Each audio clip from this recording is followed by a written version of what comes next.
श्रीभगवान् उवाच इदं शरीरं कौन्तेय क्षेत्रमित्यभिधीयते एतद्यो वेत्ति तं प्राहुः क्षेत्रज्ञ इति तद्विदः।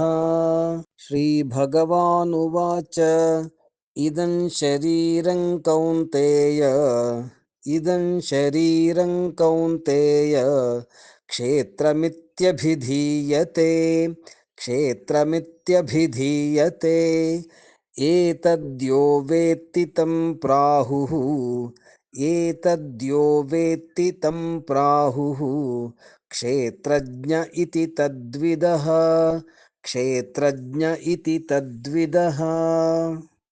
श्रीभगवानुवाच इदं शरीरं कौन्तेय क्षेत्रमित्यभिधीयते एतद्यो वेत्ति तं प्राहुः क्षेत्रज्ञ इति तद्विदः।